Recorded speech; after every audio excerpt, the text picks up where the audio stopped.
അപ്പം ഹായ് കുട്ടീസ്. അപ്പം നിങ്ങളുടെ അടുത്ത് ഇന്നൊരു ഇൻഫോർമേഷൻ ഷെയർ ചെയ്യാനാണ് കേട്ടോ വന്നത്. അപ്പം എൻ്റെ കണ്ണൂസിൻ്റെ ഒരു പ്രത്യേകത എന്ന് വെച്ചാൽ അവൾ എന്ത് തരത്തിലുള്ള ഫുഡ് നമ്മൾ കയ്യിൽ കൊടുത്താലും അവൾ അതിനെ സൂക്ഷിച്ച് ശ്രദ്ധിച്ച് കഴിക്കുന്ന ഒരു ക്യാരക്ടറാണ് അവളത്. അപ്പോൾ അതുകൊണ്ട് തന്നെ നമുക്ക് വിശ്വസിച്ച് എന്തും അവളെ കയ്യിൽ കൊടുക്കാം. അവൾ അത്രയും സൂക്ഷ്മമായിട്ട് കഴിക്കുകയുള്ളൂ. ഈവൻ ഒരു മീനിൻ്റെ മുള്ളാണെങ്കിൽ പോലും അത്രയും ശ്രദ്ധിച്ചാണ് അവൾ കഴിക്കുന്നത്. പക്ഷേ എന്നാലും ചില ടൈമിൽ നമുക്ക് അബദ്ധം പറ്റാം എന്ന് ഉദ്ദേശിച്ചിട്ടാണ് ഞാനിത് പറയുന്നത്. അപ്പം അങ്ങനെ ഒരു അബദ്ധം ഞങ്ങൾക്ക് പറ്റി. കാര്യം എന്തെന്ന് വെച്ചാൽ ഇന്നലെ വീട്ടിൽ റംബൂട്ടാൻ വാങ്ങിച്ചു. അപ്പോൾ കണ്ണൂസ് കുറച്ച് ദിവസം കൊണ്ട് റംബൂട്ടാൻ വേണമെന്ന് പറയണുണ്ടായിരുന്നു. അങ്ങനെ ഇന്നലെ വീട്ടിൽ റംബൂട്ടാൻ വാങ്ങിച്ചു.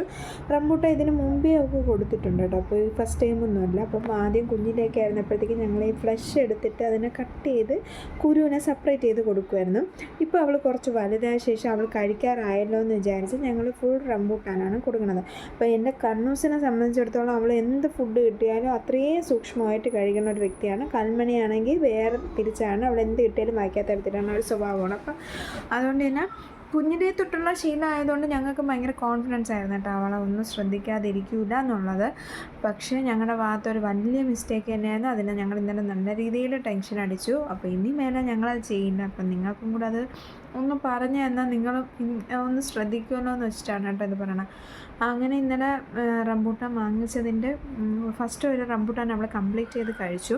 സെക്കൻഡ് റംബൂട്ടാൻ കഴിച്ച സമയത്ത് ഇവൾ കുരു വച്ച് കളിച്ചതിനാണ് ഇത് അകത്തോട്ട് പോയത്. അപ്പോൾ വായിക്കകത്ത് വെച്ചപ്പോഴേ എൻ്റെ അച്ഛൻ കിടന്ന് വിളിക്കണുണ്ടായിരുന്നു, മക്കളെ ഇങ്ങനെ തുപ്പിത്താന്ന് പറഞ്ഞു. പക്ഷെ അവളത് വലിയ കാര്യമായിട്ട് എടുത്തില്ല. പെട്ടെന്ന് തന്നെ അതങ്ങ് വിഴുങ്ങിപ്പോയി. ഒന്നാമത് സ്ലിപ്പറി ആയിട്ടുള്ള ഒരു ഫ്രൂട്ടാണ്. അപ്പോൾ അതുകൊണ്ട് തന്നെ അകത്ത് പോകാൻ വളരെ ചാൻസ് കൂടുതലാണ്.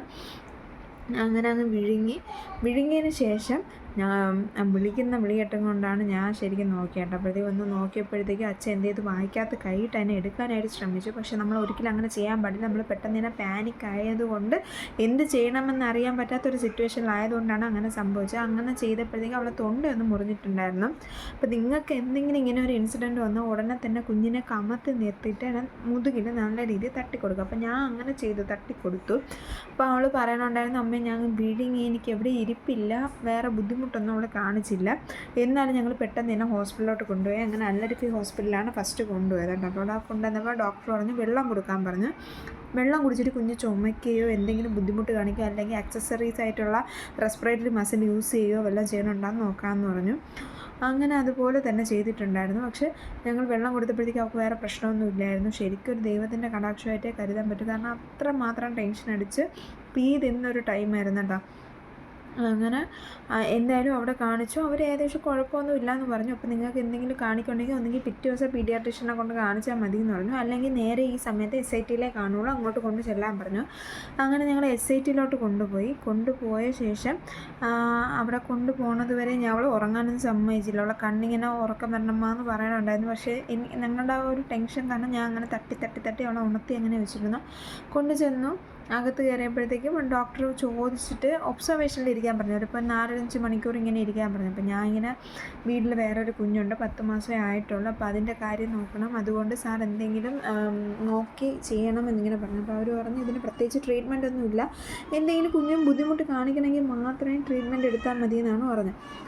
അപ്പം ഞാൻ പറഞ്ഞു സാർ ഒരു എക്സ്റേ എടുത്ത് നോക്കാമോ, നോക്കിയിട്ട് എന്തെന്ന് വെച്ചാൽ ചെയ്യാമോ ചോദിച്ചു. അപ്പോഴത്തേക്കും എക്സ്റേ എടുക്കാൻ വേണ്ടി പറഞ്ഞതുകൊണ്ട് അവർ എഴുതി തന്നു. ഇല്ലെങ്കിൽ കുഞ്ഞിന് വെറുതെ എക്സ്പോഷർ കൊടുക്കേണ്ട എക്സ്റേയുടെ എന്ന് പറഞ്ഞു. അങ്ങനെ എഴുതി വാങ്ങിച്ചു, എക്സ്റേ എടുത്തു. എക്സ്റേ എടുത്ത് കഴിഞ്ഞ് നോക്കിയപ്പോഴത്തേക്കും ട്രക്കിയിലോ അല്ലെങ്കിൽ ലങ്സിലോ ഒന്നും അത് കുടുങ്ങി നിൽപ്പില്ല. അങ്ങനെ വല്ല കുടുങ്ങി നിൽപ്പുണ്ടെങ്കിൽ നമുക്ക് ശരിക്കും ആദ്യം തന്നെ അറിയാൻ പറ്റും. കാരണം ഭയങ്കരമായിട്ട് കുഞ്ഞ് ശ്വാസത്തിൻ്റെ തടസ്സം കാണിച്ചു തുടങ്ങും, അല്ലെങ്കിൽ ഭയങ്കര ഒരു പരവേശം കാണിക്കും. അപ്പം എന്തായാലും ഞങ്ങൾക്ക് പറ്റിയതൊരു വലിയ അബദ്ധമാണ്. ഇനി ഒരിക്കലും ചെയ്യില്ല എന്ന് ഉറപ്പിച്ചൊരു കാര്യമാണ്. അപ്പം എന്ത് ഫുഡായാലും കുഞ്ഞിനെ കൊടുക്കുമ്പോൾ വളരെ ശ്രദ്ധിക്കുക. പേടിച്ച് ശരിക്കും നമ്മളത് അരിഞ്ഞിട്ട് കൊടുത്താൽ മതിയായിരുന്നു ആ പ്രശ്നം തീരാനായിട്ട്. അപ്പോൾ അവൾ കഴിക്കുമ്പോൾ അവൾ അത്രയും ശ്രദ്ധിച്ച് കഴിക്കുമെന്ന് വിചാരിച്ചാൽ കുഞ്ഞുങ്ങൾ കുറച്ചുകൂടെയൊക്കെ വലുതാവുന്നത് വരെ അങ്ങനെയൊന്നും മാക്സിമം കൊടുക്കാതിരിക്കാൻ തന്നെ ശ്രദ്ധിക്കുക. അപ്പോൾ എന്തായാലും എനിക്കിനി അബദ്ധം പറ്റിയില്ല, ഞാൻ അത്രയ്ക്ക് ടെൻഷൻ അടിച്ചു. അപ്പം ഇത് ഒരു ഇൻഫോർമേഷൻ വീഡിയോ ആയിട്ട് എടുത്ത് എല്ലാവരും കാണുക. മാക്സിമം ആരും അങ്ങനെ കൊടുക്കാതിരിക്കുക. ഒരു സാധനം മുട്ടായാലും കല്ല് മുട്ടായാലും ഒക്കെ കൊടുക്കാതിരിക്കുക. നമ്മളെ കഷ്ടകാലം എപ്പോഴാണെന്ന് അറിയാൻ പറ്റില്ല, നമുക്ക് അബദ്ധം പറ്റുന്ന സമയവും എപ്പോഴാണെന്ന് അറിയാൻ പറ്റില്ല. ഇന്നലെ ദൈവത്തിൻ്റെ കടാക്ഷം കൊണ്ടാണ് ഞങ്ങൾക്ക് അങ്ങനെ ഇങ്ങനെ അത് തട്ടിമുട്ടി പോയത്. അപ്പോൾ എന്തായാലും മാക്സിമം ഇത് അങ്ങനെ ആരും ചെയ്യാതിരിക്കുക, അങ്ങനെ ആരും കൊടുക്കാതിരിക്കുക. കുഞ്ഞുങ്ങൾക്ക് എപ്പോഴും ഫ്രൂട്ട്സ് കൊടുക്കുമ്പോൾ അതിൻ്റെ ഫ്ലഷ് മാത്രം അരിഞ്ഞിട്ട് കൊടുക്കുക. അത്രയേ ഉള്ളൂ.